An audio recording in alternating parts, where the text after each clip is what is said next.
时隔13年之后，詹姆斯终于能原谅诺维茨基了。在最近参加字母哥的歌播客节目录制时，诺维茨基再次被问到2011年总决赛率领独行侠爆冷击败热火的始末。大度的德国战车直言，那年的夺冠存在一些运气的成分，因为那是热火三巨头组建的第一年，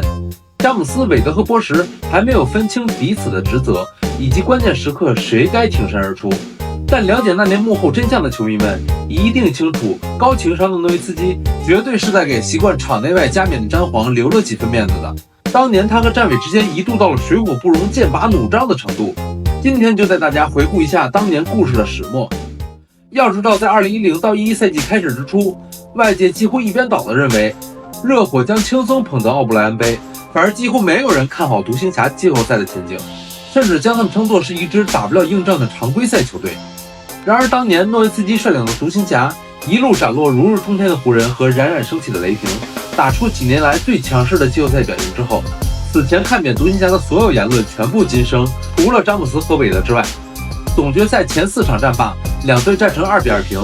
天王山之战赛前完成投篮热身的韦德和詹姆斯，在返回球员通道路上，面对摄像机用球衣故意掩面咳嗽模仿德克，意在嘲讽媒体夸大了诺维茨基G4的带病作战。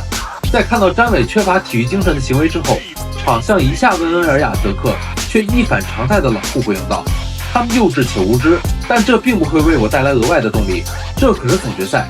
如果你需要额外斗志作为激励的话，那可就麻烦了。”不过在多年之后，德克的冠军队友 JJ 巴里亚在一档节目中戳穿了这段谎言。他恨迈阿密，他讨厌詹姆斯、韦德以及波什。虽然诺维茨基从来也不会说这些，但他根本忍受不了他们。当詹姆斯和韦德用咳嗽来嘲讽德克时，那段视频真的深深刺痛了他。不过热火还是领略到了激怒德国战车的代价。天王山之战，诺维茨基高效轰下29分、6篮板、3助攻，与第4场狂轰8分的詹皇形成了鲜明对比，最终连下3城，完成了畅快复仇。时过境迁，整整13年过去了，詹姆斯还从未在任何场合以任何方式就此事表达过歉意，而他的好兄弟韦德再次谈及此事时，还是诚恳地为当年的无礼道歉。咳嗽那件事归咎于我的年少轻狂，我甚至都不愿回看那段视频，会告诫自己的孩子切勿去做类似的事情。而当韦德和诺维茨基作为特邀参赛球员最后一次出现在全明星赛场上时，当二人在正式赛场上最后一次作为对手交换球衣时，当他们同时坐在奈史密斯篮球名人堂发布会现场时，二人早已放下了心中的芥蒂，剩下的唯有相互尊重。